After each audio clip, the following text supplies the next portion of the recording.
Terimalah. Cari mak lampir sampai ketemu. Dan musnahkan dia dimanapun dia berada. Baik, Guru. Mau kemana Malampir dan Ki Bandang Laksa itu, Kakang? Aku tidak tahu. Tapi melihat arahnya seperti menuju Gunung Selamet.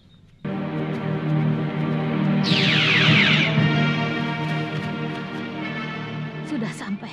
Apa kita akan memasuki alam siluman, Kakang? Harus. Dulu aku terluka parah seperti ini juga. Ketika aku bertempur dengan Ki Ageng Prayoko.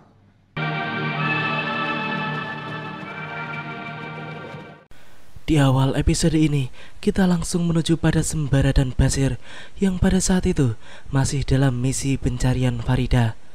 Ketika mereka sampai pada sebuah sungai kecil di tengah hutan, tiba-tiba saja Basir pun merasa merinding dan ia pun menjadi ketakutan karena merasa bahwa tempat tersebut adalah tempat angker. Kemudian mendadak saja Sembara pun merasa mendengar suara pertarungan di kejauhan, seperti suara seorang wanita yang sedang dikeroyok oleh beberapa lelaki. Namun yang aneh adalah Basir sama sekali tidak mendengarnya. Bagaimana, Sir? Kau menangkap suara gaduh itu? Sembara, tempat ini benar-benar angker. Yuk kita pergi dari sini. Takut aku. Justru tempat seperti ini yang kita cari. Justru. Kau ingin aku mati ketakutan? Semilik ide. Sir, kau tahu kan Farida di bawah makhluk bangsa siluman? Sekarang inilah kesempatan kita untuk melihat apakah Farida di bawah makhluk penghuni telaga ini apa bukan. Pergilah sendiri. Biar aku menunggu di sini saja. Sembara pun kemudian pergi sendiri untuk mencari tahu sumber suara pertarungan tersebut. Basir yang ditinggalkannya pun hanya bisa berdoa untuk keselamatan dirinya sendiri sambil duduk jongkok di bawah pohon besar. Di sisi lain, tampak seorang wanita berpakaian serba putih sedang dikeroyok oleh beberapa lelaki bertampang kasar yang berpakaian serba merah. Entah ada masalah apa di antara mereka, namun yang jelas tampaknya para lelaki itu ingin menangkap wanita berpakaian putih tersebut dan mereka bukanlah bangsa manusia.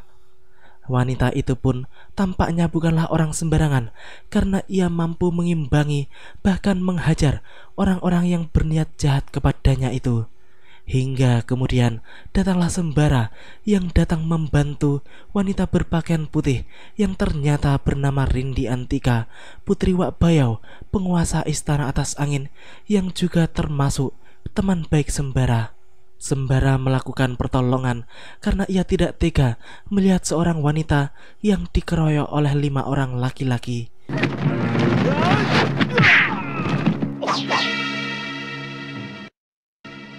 Siapa kau? Kalian tidak tahu malu. Seorang wanita dikeroyok 5 orang laki-laki. Apa urusanmu? Tangkap dia.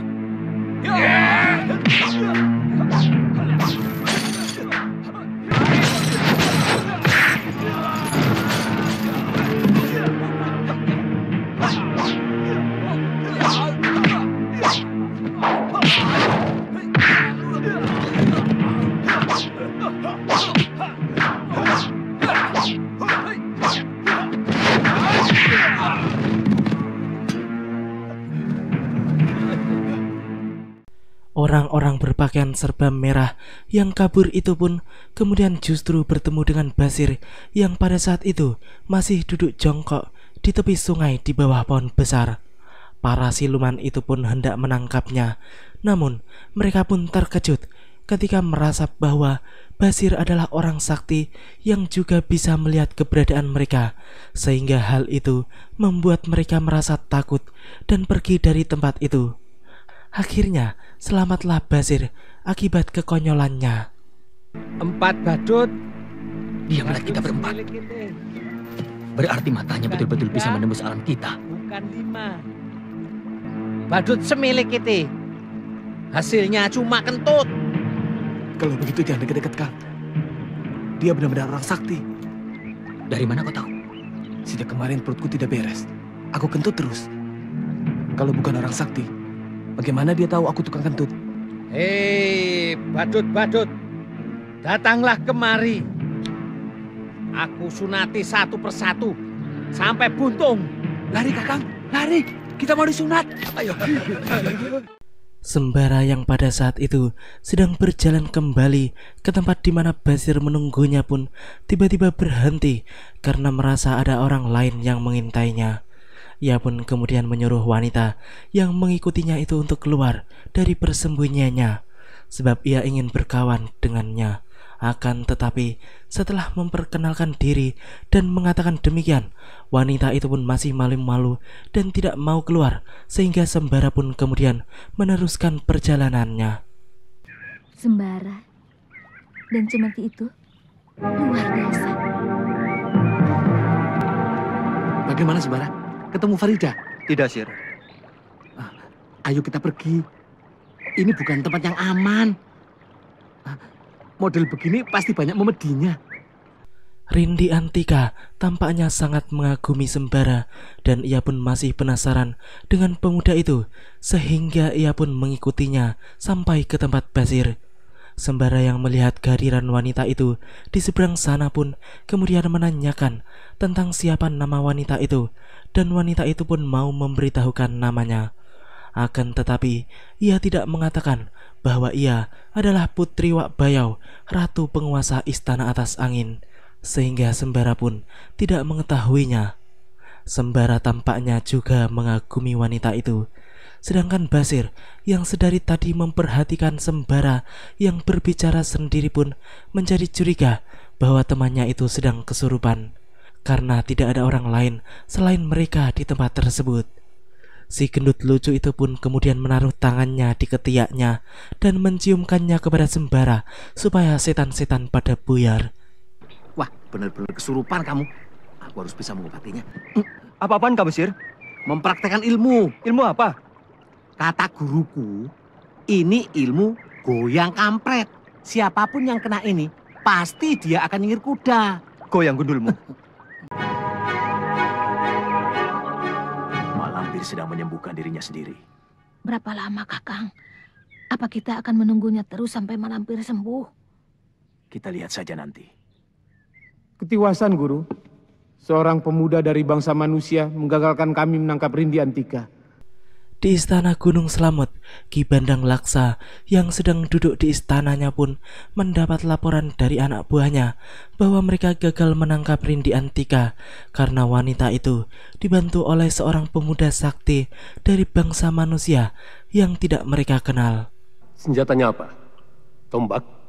Keris? Pedang? Bukan, sebuah cemeti, Guru. Cemeti? Apakah pemiliknya seorang kiai tua? Dia masih muda, Guru. Jangan-jangan kau telah berhadapan dengan Sembara. Di mana saudara-saudaramu yang lain? Entah kemana. Kami saling terpisah karena gentar ketakutan sewaktu mendengar ledakan cemeti lawan kami itu. Ayo, ikut aku. Ki Bandang Laksa pun kemudian mengajak mereka semua menuju pada Mak Lampir yang sedang bersemadi. Ia pun kemudian menceritakan kejadian yang menimpa murid-muridnya barusan kepada nenek tua tersebut. Ia pun berpendapat bahwa pemuda yang dihadapi oleh murid-muridnya itu adalah Sembara. Mendengar laporan tersebut, Mak Lampir pun kemudian menanyakan di alam apa mereka bertarung. Sementara itu, Kiai Jabat dan Nyai Bidara yang sedari tadi tengah mengintai Mak Lampir pun masih berada di tempatnya dengan tenang. Kami hendak menangkapnya, tapi usaha kami gagal karena pemuda itu datang menolongnya. Aku ingin menjadikan gadis cantik itu selirku. Aku setuju, Kakang. Biar si Bayo disiksa karena sakit hati.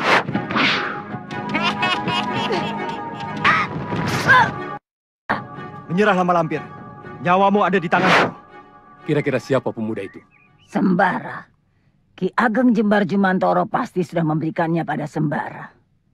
Mak Lampir pun telah mengetahui kalau pasti Kiai Ageng Jembar Jumantoro telah memberikan kembali cemeti Amarasuli kepada Sembara. Ia pun kemudian menjadi khawatir dengan Farida yang disekapnya di istana Ki Bayu Wangsa atau Raja Siluman Buaya. Dedengkot aliran sesat tersebut pun kemudian mengajak mereka semua untuk segera menuju istana Siluman Buaya sebelum Sembara dan Rindi Antika mendahului mereka. Apalagi cemeti laknat itu sudah berada di tangannya. Dia dapat mengobrak-abrik istana siluman manapun. Bagaimana kalau kita undang seluruh jagoan aliran hitam yang ada di Nusantara? baik dari bangsa jin maupun manusia. Kita musnahkan cemeti amal rasuli yang sangat membahayakan itu. Aku setuju. Segera laksanakan, Kakang. Kira-kira mau kemana mereka, Kakang? Kiai Jabat dan Nyai Bidara pun masih selalu mengikuti kemanapun Mak Lampir pergi, karena hanya dengan cara itulah mereka akan mengetahui di mana Farida disembunyikan oleh dedengkot aliran sesat tersebut.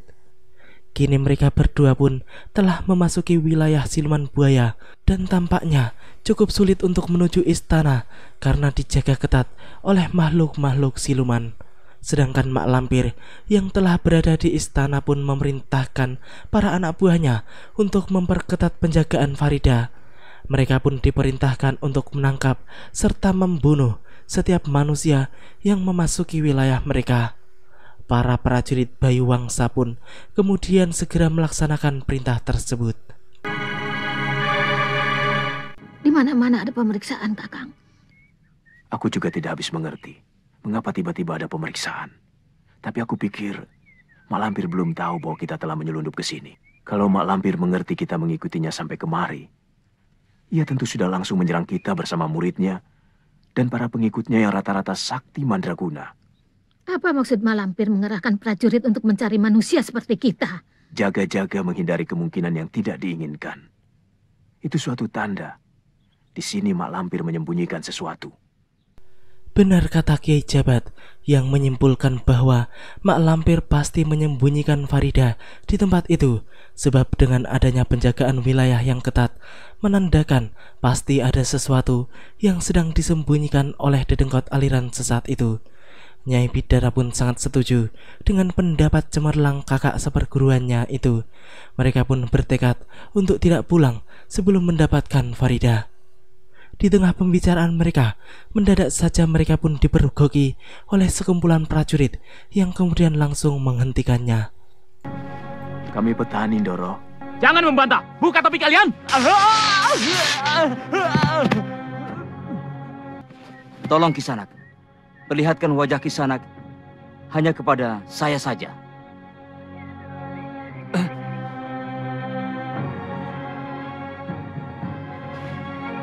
Bangsa kita, jalan terus.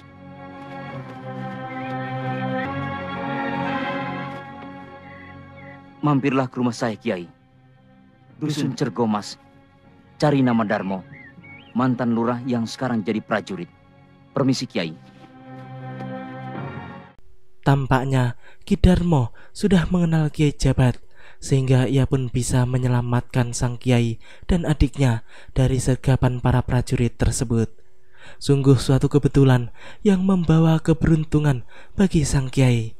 Namun yang aneh adalah Kiai Jabat sendiri merasa tidak pernah mengenal orang tersebut sebelumnya. Bahkan ia juga baru pertama kali ini mendengar nama orang itu. Di sisi lain, di istana atas angin, Rindi Antika pun terlihat sedang berlatih ilmu kanuragan dengan didampingi oleh banyak sekali dayang-dayang sakti di sekelilingnya. Sementara itu, di penjara bawah tanah istana siluman buaya, tampak dua siluman murid Kiai Jabat, yaitu Kupra dan Braja, sedang menyamar menjadi prajurit siluman buaya untuk menggantikan prajurit yang sedang berjaga, dan mereka pun berhasil melakukannya. Nyai bernama Farida, ada salam dari guruku, Kiai Jabat, dan salam juga dari Sembara. Katakan dulu, Andika ini siapa? Adik seperguruan Sembara. Hanya saja kami dari bangsa jin. Tolong, keluarkan saya dari sini. Sabar, tidak mudah untuk mengeluarkan Nyai. Penjagaannya sangat ketat berlapis-lapis. Yang penting sekarang Nyai bersikaplah seperti biasanya, supaya jangan ada yang curigai. Ada yang datang. Ya, ketika para prajurit jaga yang asli datang, mereka berdua pun segera mematikan obor supaya wajah mereka tidak dikenali oleh orang-orang tersebut. Mereka berdua pun kemudian cepat-cepat pergi keluar untuk menemui guru mereka, Kiai Jabat dan Nyai Bidara. Sedangkan di luar sana, Nyai Bidara tengah mengkhawatirkan keselamatan Kupra dan Braja. Namun ia lega ketika melihat keduanya berhasil keluar dengan selamat. Kedua jin itu pun kemudian segera melaporkan tentang keberhasilan mereka yang ditugaskan untuk melihat isi penjara oleh sang Kiai. Bagaimana? Berhasil? Berhasil, Kiai. Dugaan Kiai benar. Mak Lampir menyembunyikan Nyai Farida di dalam istana, di bawah tanah. Bagaimana penjagaannya? Berlapis-lapis. Kami rasa akan sulit untuk membawa Nyai Farida kemari kalau tanpa ada bantuan dari orang dalam. Darmo dari Cergomas. Barangkali dia bisa dimintai bantuannya, Kakang. Kita harus menyelidiki dulu siapa dia. Besok kita ke Cergomas. Kita temui dia di sana. Baik, Kakang. Sementara itu, di dalam istana Raja Buaya, Mak Lampir pun sedang mengadakan pertemuan khusus di mana ia menghimbau kepada semuanya bahwa ia akan kembali bersemedi untuk menyembuhkan luka dalam yang sedang dideritanya. Ia pun menegaskan bahwa mereka tidak boleh lengah dalam memperketat penjagaan karena orang-orang golongan putih yang mengincar Farida adalah orang-orang sakti yang sulit untuk dikalahkan. Setelah itu, dedengkot aliran sesat tersebut pun segera berjalan memasuki ruangan khusus yang telah disediakan. Kini kita kembali lagi pada Kiai Jabat dan Nyai Bidara yang pada saat itu sudah sampai di Cergomas, tempat kediaman Ki Darmo. Kiai yakin tidak ada yang mengikuti? Insya Allah yakin. Silakan duduk. Terima kasih. Apa yang bisa saya bantu, Kiai? Aku ingin tanya pada Kisanak. Dari mana Kisanak mengenalku? Mungkin Kiai lupa. Bukankah dulu kita pernah bertemu, Kiai? Kapan? 10 tahun yang lalu, Kiai. Ki Darmo pun kemudian menceritakan awal pertemuannya dengan Kiai Jabat. Ketika itu, dirinya yang menjadi buaya ditangkap oleh warga dan hendak dibunuh karena dituduh telah memangsa salah satu warga desa. Namun, ketika dirinya hendak ditebas, tiba-tiba datanglah Kiai Jabat yang kemudian menyelamatkan nyawanya karena sang Kiai tahu bukan dia yang telah memangsa warga desa. Buaya yang Kiai tolong itu adalah saya sendiri, Kiai. Saya tidak bisa membayangkan seandainya Kiai tidak datang menolong saya, pasti saya sudah lama mati. Aku sudah melupakan apa yang sudah aku lakukan. Tidak akan terbayar jasa Kiai pada saya. Saya merasa berhutang nyawa pada Kiai. Apa yang bisa saya bantu, Kiai? Aku punya murid yang kekasihnya diculik Mak Lampir dan sekarang dikerangkeng di bawah tanah. Seorang gadis dari bangsa manusia bernama Farida? Benar. Saya pernah bertugas menjaganya, Kiai. Sang Kiai pun kemudian meminta Ki Darmo untuk membantunya menyelamatkan Farida, karena menurut beliau hanya Ki Darmo lah saat ini yang bisa membantunya untuk masuk ke dalam penjara bawah tanah Siluman Buaya. Ki Darmo yang sudah pernah bertugas menjaga Farida pun langsung menyanggupi permintaan Kiai Jabat karena ia telah merasa berhutang budi kepada beliau. Walaupun sebenarnya menurutnya akan sangat sulit untuk bisa menembus penjagaan yang berlapis-lapis tersebut. Dia dijaga dengan penjagaan yang luar biasa ketatnya. Hampir seluruh lorong dan pintu menuju ke rangkeng itu ada penjaganya. Bisakah Nadarmo mengusahakan aku masuk ke sana? Bagaimana caranya terserah Nadarmo. Nyawa taruhannya, Kiai. Allah yang lebih berhak menentukan kematian manusia. Betul juga, Kiai. Demikianlah alur cerita di episode kali ini. Nantikan kelanjutan kisahnya di episode yang akan datang. Terima kasih teman-teman semua yang udah mau nonton. Jangan lupa subscribe dan share dan juga nyalain notifnya. Assalamualaikum warahmatullahi wabarakatuh. Dan salam anak 90-an.